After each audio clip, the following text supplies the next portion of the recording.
I've come in with a lot of needs that I'm looking for you, looking up to you to fulfill. Answer, to fulfill. Yeah, I mean, you become burdensome to your spouse because they cannot meet those needs. Have they met their own first? Their own, exactly. Yeah, exactly. So be better because you are Mrs. So and so. No. Because there are people out there. They're like, hey, I'm single, but they get married. Hey. They make marriage seem like it's the goal, vision. You don't know how your future looks like. You have never even been there in your imagination, and yet you're looking to get into marriage, into a relationship. You're not, just because you're not married does not mean you're a half of a person. You're not. Hey babe. Hey. Mambo. Fiti. Tumerudi. Tuko hapa. Hey. How are you? I'm alright. Okay. Wewe? Miko poa. Nashukuru.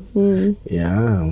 Thank you so much everyone for always supporting us. You are still there, still following, still keeping up with the Rukenyas. We are so excited to have you as our followers, as our friends, as our family.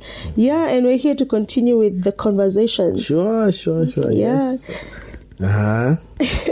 So we were talking about purpose. We talked about the decision to love. And there's so many things we've been talking about. I mean, deep stuff. And I'm glad that people are warming up to what we are saying. And we are also learning even as we go. And we said that today we will be talking about companionship. Yes. And as we talk about companionship is a need. A need that is in every man. It's universal. It is universal. Yeah.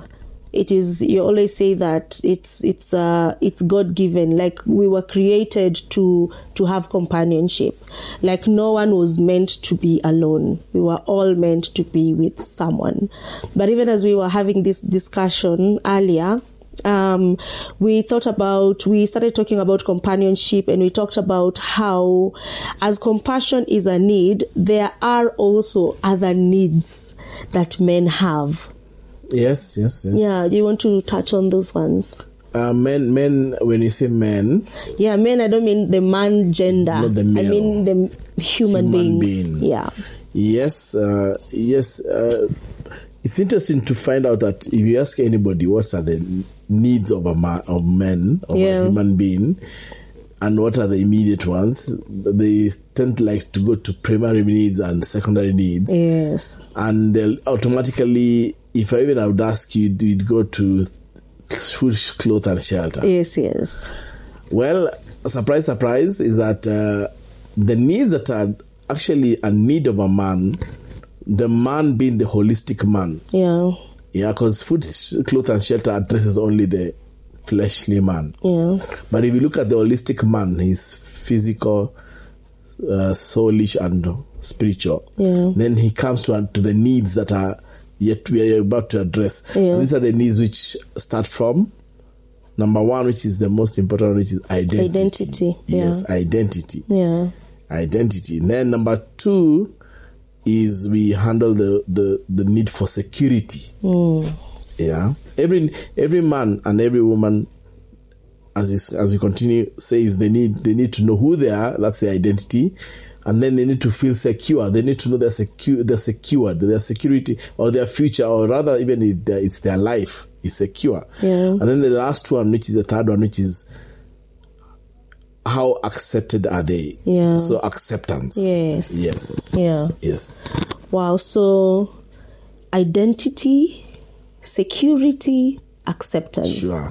So what happens to a person who is feeling insecure and is looking to get into a relationship? Yeah.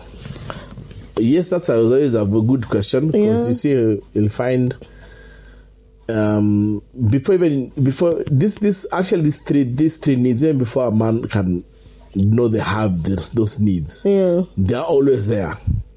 Yeah. Even before they know it's a need. So it will inform how informed are you, or are you ignorant of it? Whether you're ignorant of it or informed of it, the needs are still there. They must be addressed. And this now really a lot it will inform how that person, how he reacts to issues, how he responds to stimulus such as life in general, he'll react differently. Not knowing that there's a need. If they don't know, if it's in the part of ignorance, you'll find the person forgets. He doesn't know that these are what are pushing him to act the way he acts. So yes, so you find even as the knowledge becomes clearer. Yeah. Then this thing needs to be answered. So that you find if the person is insecure, how will he react then? Yeah. If they are insecure, first of all, they'll try to look for security, knowingly or unknowingly, from the spouse. Yes, and they'll choose to either be defensive. Look at the spouse who's been looked for security. They'll feel they've been given a duty that is heavier than what they know.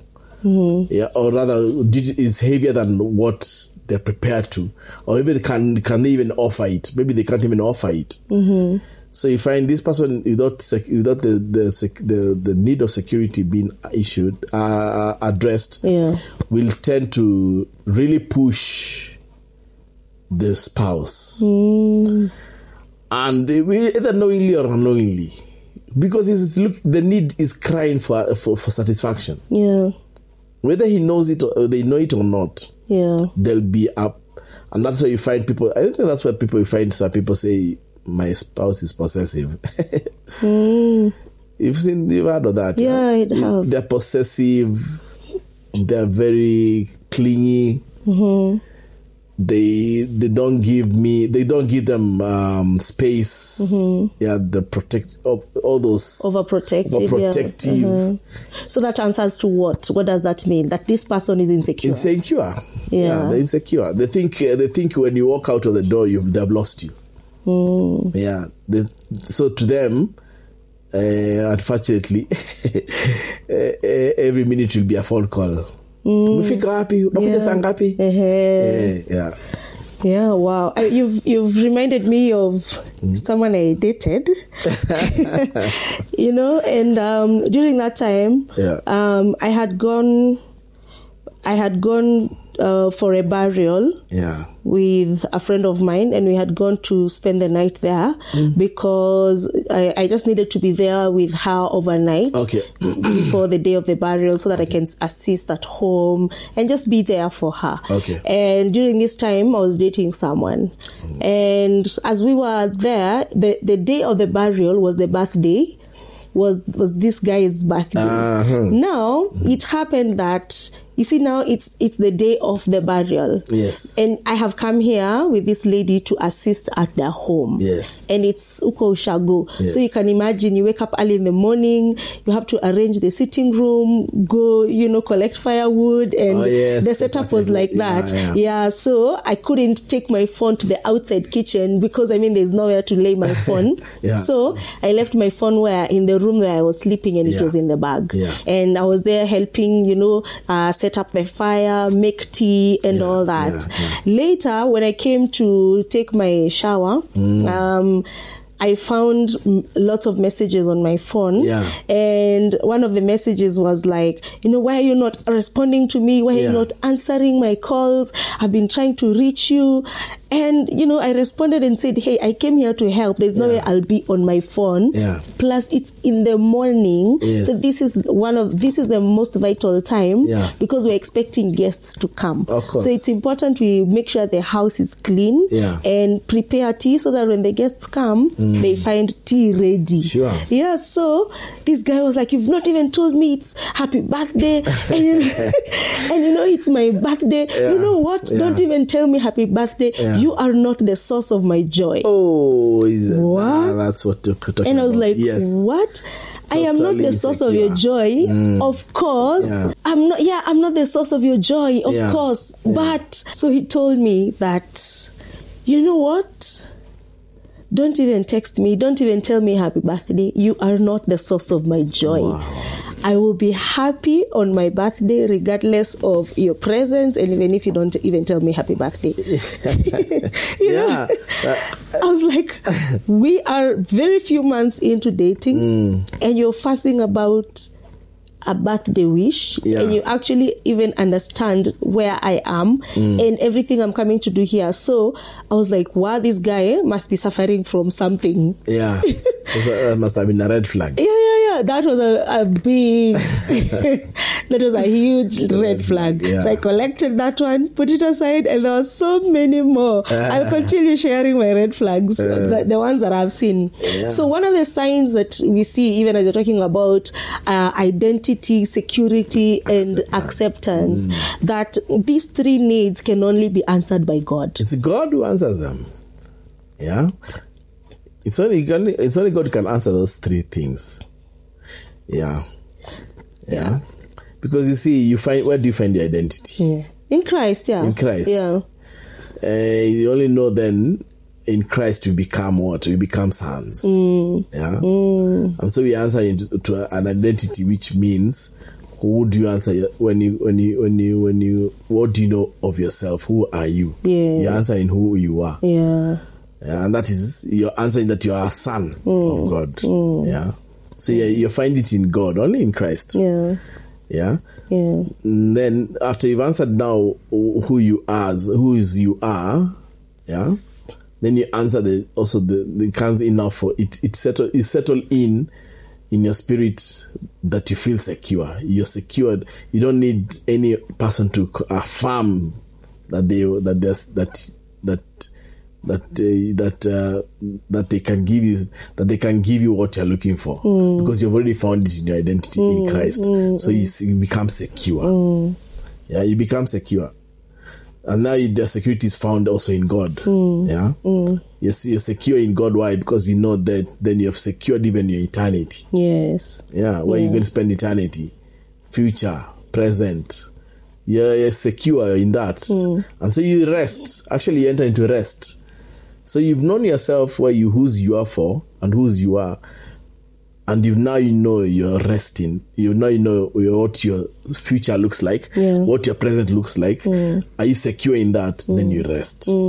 Yeah. Then all that is answered when now you've known that God has accepted you. Yeah. So now you find you've known yourself, who you are, and what is for you, and that's your security. And then, are you accepted? Most people would want, and that's why I'm saying people end up with issues of trying to see. Always they're calling you. Where have you been? Where are you now? Then when you leave the house, they think now for them they start saying, he's gone away, he's left me. I'm now on my own. Because you see, every time you see that, you feel you try to reason within yourself, have they accepted me? Is it when then you start timing? Where in the 1, 2, 3, 4 years will I feel accepted? You know, when people feel accepted, you find people. Have you ever seen people who get into marriage? But this is natural, Sana. It's normally very natural, because you see, people tend to settle in as they continue in years in marriage. Because those things are answered. They are now aware of those things. Okay, so I am a person. I belong. I am somewhere. I'm someone's, and I'm secure in this. I'm secure wherever here in this position I am in, and then I am accepted. So people feel acceptance as the years go by. And what do you see?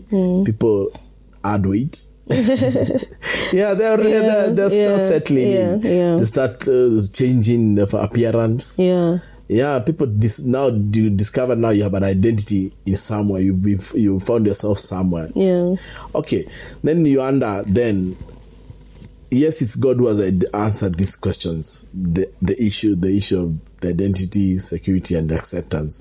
He's the one who answers those immediate needs. So what happens then when you get a companion? Because we're talking about companionship. What happens? You find companionship. works best when people have answered these 3 questions. Yeah. When you've known where your source of identity, security, and acceptance is, then you settle well with a company, with another company. Yeah. You settle in well. Yeah. Yeah. So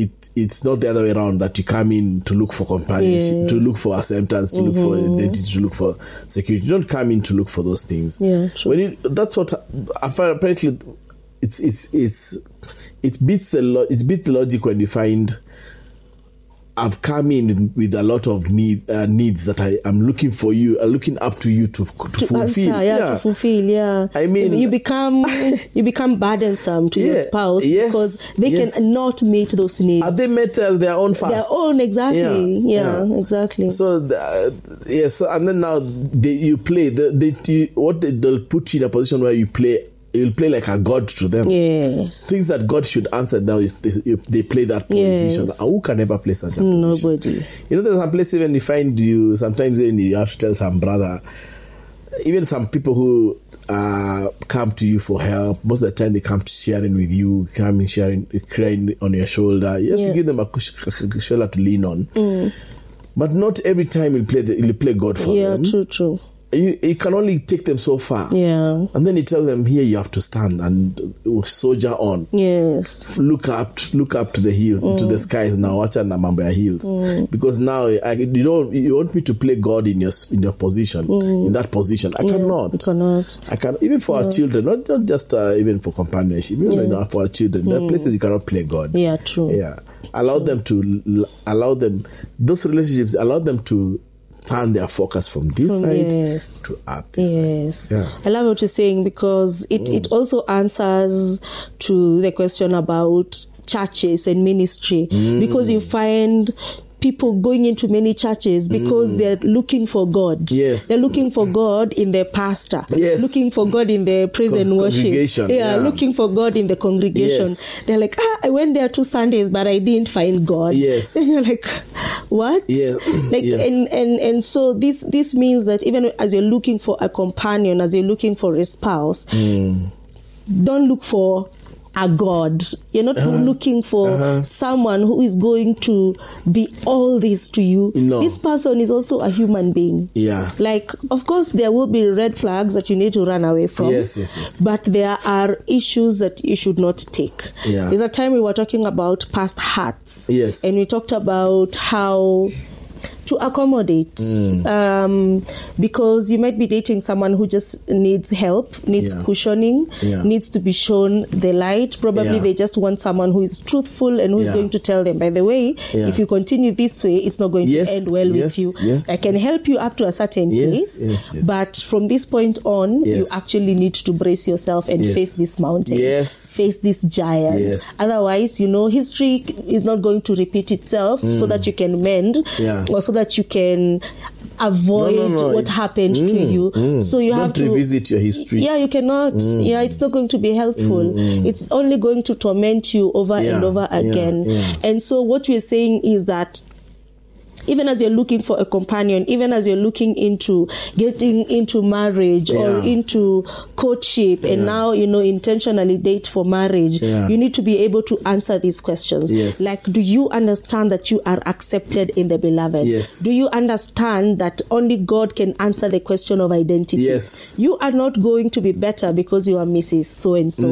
No. Because there are people out there, they're like, hey, I'm single, but the day I get married, they make marriage seem like, it's the goal. It is not the goal. No. Heaven is the goal. God is our goal. Even as we're in this marriage, both of us, myself, God is my goal. You are not my goal. No. And so I believe for you, like, I am not your goal. God is your goal. But true. Together we are companions. Because there is an assignment. That's it now. We are companions. Exactly. Because there is an assignment. Now that's where companionship comes in. Because you guys are you are set for an assignment. Exactly. Now forget needs. Exactly. Assignment. Yes. So companionship is not for answering needs. It is for assignment. Yes. So if I, as the lady, has not discovered my assignment, you as the man, you have not discovered your assignment. Yes. You have not even defined your identity. Yes. You don't know who you are. You don't know whose you are. You don't know where you've come from, where you're going. Where you're going. You don't have a vision. You don't know how your future looks like. You have never even been there in your imagination. And yet you're looking to get into marriage, into a relationship. That relationship is going to struggle. Yes. Because you'll be looking at this person to answer. To those needs, to answer those questions. Even if there are love languages, which we will eventually talk about, if yours is words of affirmation, you're not looking for those words of affirmation so that this person can affirm your identity. No, they are answering to your emotional needs. You know, what you feel as a woman, but not what you feel as a person, what you feel as a man, so that it can make you even gel better. These things are flowers to just make marriage more beautiful, but they are not the thing that makes marriage. They love languages. They're good. They're good. But they're not what makes marriage what marriage is, what God defines marriage to be. It's true. It's true. Marriage apart from all those things. It's apart from those things. It's apart from those things. It's when you wake up in the morning. And it starts from there. It starts from how you unfold the day. How you, the mode you shall enter into the day. Marriage starts a walk. It's a walk. Actually, you're walking, even as you're going about your work at home, at work. You're going on through your work with the consciousness of somebody else is part of your life. Somebody else. You are joined to somebody else. You're no longer your own. That's you are conscious of somebody else in your life. That gives you soberness, because now you see, for you to call home to check home, or to call your spouse to check on them, is not a burden. Because you're conscious. Every time you're conscious, you're not alone. There's somebody else you represent. You carry yourself, as you normally told me mostly the times, that when you go out to work, the way I'm dressed up, I'm reflecting you. Exactly. You're reflecting your spouse. They can, whenever you'll be, people will look at you and say, hey, nowadays things are different. You know, like I always laugh when I go to work and I'm home in my takeaway home, my your lunch, my lunch, my lunch box. I'm home in it, and they're like, "Hey," the other ladies in the office. Hey, nowadays things have changed. So it's a beautiful thing, and that's what it's all about. Yes. Your consciousness is somebody else. You cannot be. Unfortunately, you find it happens. True. The thought goes away, and you step out of that consciousness, and you even sometimes time passes, and you're not even conscious of time. That is time you need to share with somebody. The time for sharing at home has come. You're still there typing away. You type away, and and eventually look at the watch. I don't think even you remember to shut down that computer. It's time to go. It's time to go. You were late. It was to go. It was time to go long time ago. Yeah. So now you're rushing. Yes. This to me, you're conscious that there is someone in your life. Yes. But this person, as we were saying, maybe we can go deeper and talk about what companionship is and where it all began. We were looking at it, and we went back to Genesis again. And we saw Adam. And it's amazing that when God created when God formed man, even before man came, he had already created everything the man would need. there was water, there was food, there were animals. Yeah. If he felt like eating chicken was there. Like, I mean, he was not he was not lucky in anything, right? Everything. He was not lonely. He was not lonely. Yes. He was not deficient of anything. No. He did not need anything. No. As he was, God said, it is good. Yes. And everything that God had created for man, yes, he had said it was good. Yes. So in the things that God had already created and positioned for the man before he put him there, everything was good. Was good. So, but man just sat, God just looked at the man. Aye. And so, you're saying, this is, okay. Two. But man was alone. You said something. So the cows were male and female. Yeah. The goats were male and female. Yeah. Because the Bible does not say he recreated the females of the other species. The other gender of the other species. Yeah. No, they were all male and female. It's Adam who named them. Yeah. So he called a lion and a lioness. Yes. But he did not feel, why are these guys coupling and I'm here alone? He did not feel that because his fulfillment was in God. It is God himself who saw that need. It is not even man. Oh, thank you, baby. Yeah, that's true. Yeah, God himself is the one who saw, wait a minute. Yeah. It is not good. Hold. For man to be alone. Not lonely. If you're dealing with loneliness because you are alone, first deal with that before you put that demand on a human being. Because they're not going to be able to help you. They will not help you. So deal with your loneliness. Deal with your cold. Don't look for a wife because you want a jiko. Don't look for a spouse because you want a jiko. No, it is because you want companionship. And I remember when we were dating, I asked you, there's a time I asked you, have you prayed about this? Has God told you that it is me? Do you remember what you told me? You told me. I told you. I remember what I told you. You do. I told me I decided. And when I decided, I went back to God and I told him, I told you that. I told God, now this is your daughter. Yeah. And you asked me that whoever finds me, I found this daughter. So I've already, you now do it. I found. Yeah, I remember. That's what you told me. You told me that you just told God, just what you said, that you've told God, this is your daughter, I have found a wife. And so I have found a good thing. So you said it is not for God to... That scripture is very accurate. Look at it. It says, him who finds a wife. Not he who waits to be brought for God to give him a wife. Or God to give them a dream. Or God to give somebody else a prophecy. That I see Sister Lucy. Sister Lucy is good. No.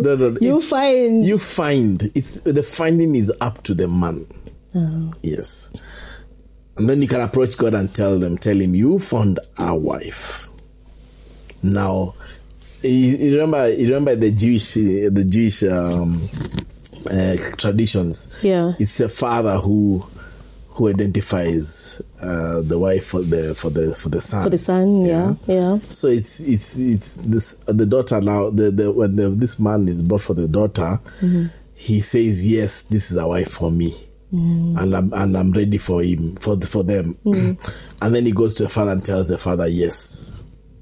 So now the father, it's up to him now to make sure that this dowry is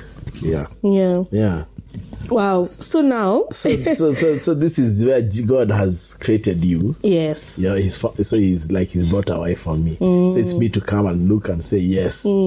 This is the wife I want. This is she who I found.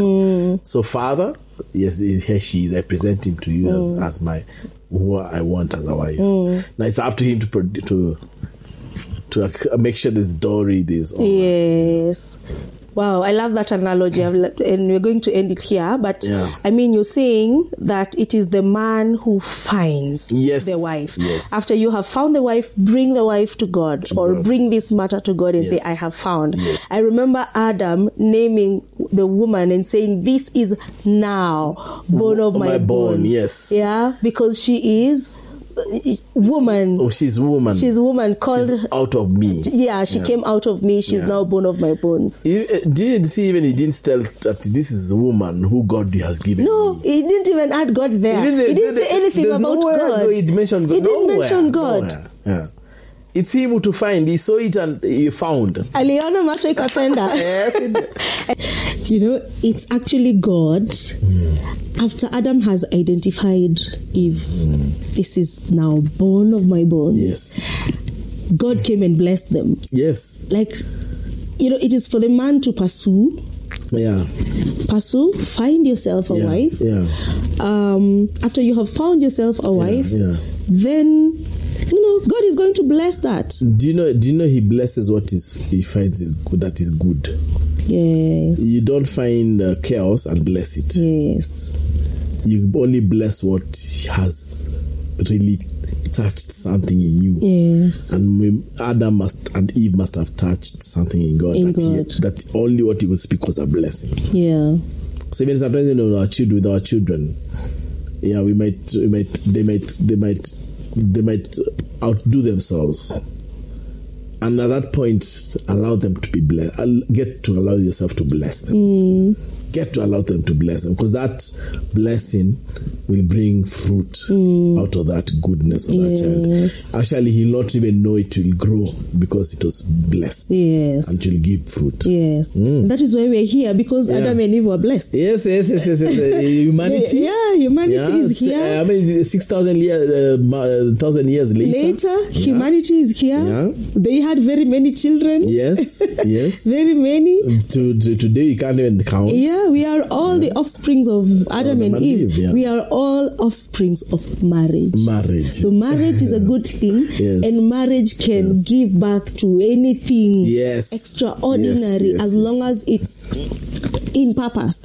It understands the people who are in that union understand their purpose. We're still talking about companionship. Yes, we are. You have your last thoughts concerning this matter?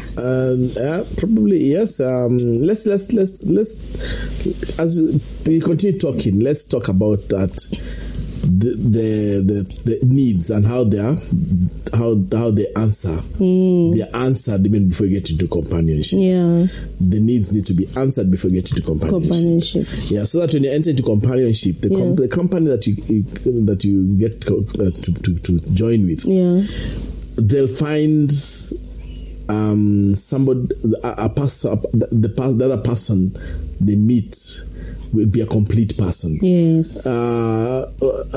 Having not needing them to meet some needs in them. Only the needs that in companionship, of course, it's the need about intimacy and such things. Those needs have to be answered by the companionship. So yes, but these major ones, the needs and the first needs, the primary needs, having answered them, now enter. Answer them first, then enter. I hear people saying, my better half. I mean, you're not, just because you're not married does not mean you're a half of a person. You're not. So you need to understand yourself, know yourself as a whole person. Be a person who can stand and say, this is who I am. And not that, you know, how I see sometimes single mothers introducing themselves. Oh, my name is so and so. I am a single mother, and they start giving problems and all that.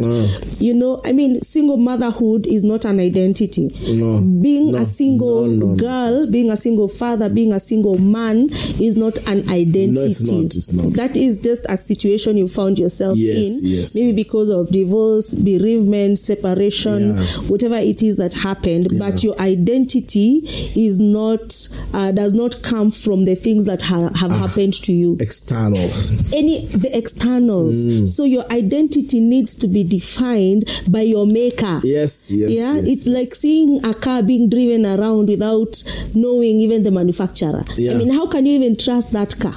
How can you trust a product that you don't know who made it? It can become anything. It can become anything. You say cars with no branding. A car without branding, I'm not going to buy that. Or maybe it looks like a Pro Box, but it's not even written Pro Box. It's not written Pro Box. No, nothing. Yeah, maybe the windshield and the headlights look like a Volkswagen. Yes. I mean, it's a total mess. It's a total mess. Yeah. So before we get into companionship, before we even say, I'm looking for someone, I'm positioning myself for dating, you need to make sure that your identity is in place. You need to make sure that you are well secure. Yes. You need to make sure that you know who you are. You are secure and you are accepted. And if you have these three answered, then you are ready to go. If not, then you need to take time. And it is Jesus who can only answer this. Yes. Only Jesus. Your identity is only going to be found in God. Yes. Without God, man is lost. Not even found, lost, like dead. The Bible says that when sin came, we died. So man without Jesus is dead. So you need Christ, you need God in your life in order for Him to help you identify who you are in Him. Amen. Can we wind it up there? Yes.